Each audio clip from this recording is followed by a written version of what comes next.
ബംഗളൂരുവിലെ ഇൻഡസ്ട്രിയൽ ഏരിയയിലെ ജിഗഡിയിലാണ് ജസ്നയുടെ താമസം. നിത്യവൃത്തിക്കായി വ്യാജപ്പേരിൽ കമ്പനിയിൽ ജോലി ചെയ്തു വരുന്നു.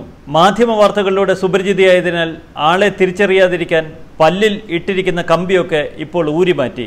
കുർത്തയും ജീൻസും ഇട്ട് ദിവസവും പുറത്തേക്ക് പോകുന്ന പെൺകുട്ടിയെ തിരിച്ചറിഞ്ഞത് മലയാളിയായ കടക്കാരൻ. ജസ്ന ജീവിച്ചിരിക്കുന്നുവെന്ന വിവരം പോലീസ് സ്ഥിരീകരിച്ചത് ഇയാൾ കൈമാറിയ വീഡിയോ പരിശോധിച്ചതിലൂടെ. കണ്ണടയും പല്ലിലെ കമ്പിയും കണ്ട് സംശയം തോന്നിയ കടയുടമ ഒരിക്കൽ തൻ്റെ കടയിലെത്തിയ പെൺകുട്ടിയെ സസൂക്ഷ്മം നിരീക്ഷിച്ചു.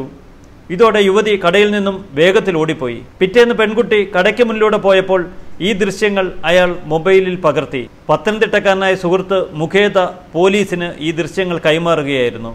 ഇത് ജസ്ന തന്നെയാണോ എന്ന് ഉറപ്പിച്ച പോലീസ് കട കേന്ദ്രീകരിച്ച് നിരീക്ഷണവും നടത്തി. ഇക്കാര്യം എങ്ങനെയോ അറിഞ്ഞ ആ പെൺകുട്ടി ഈ ദിവസങ്ങളിൽ അതുവഴി വന്നില്ല.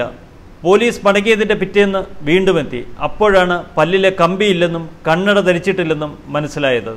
അഭ്യൂഹങ്ങളുടെയും വ്യാജ സന്ദേശങ്ങളുടെയും കുത്തൊഴുക്കിൽ കേരള പോലീസ് ഏറെ വലഞ്ഞിരിക്കുകയാണ് ജസ്നയുടെ കാര്യത്തിൽ. സുകുമാരക്കുറുപ്പിനെ പോലെ ജസ്നയുടെ തിരോധാനവും അക്ഷരാർത്ഥത്തിൽ കേരളത്തെ ഏറെ വട്ടം കറക്കിയിരിക്കുന്നു. സുകുമാരക്കുറുപ്പും ജീവനോടെ ഉണ്ടെന്നൊക്കെയായിരുന്നു വാർത്തകൾ. എന്നാൽ പിടികൂടാനായില്ല.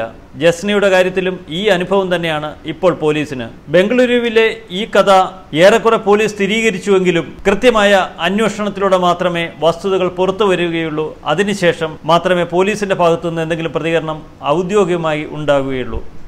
ന്യൂസ് ഡെസ്ക് മലയാളി വാർത്ത.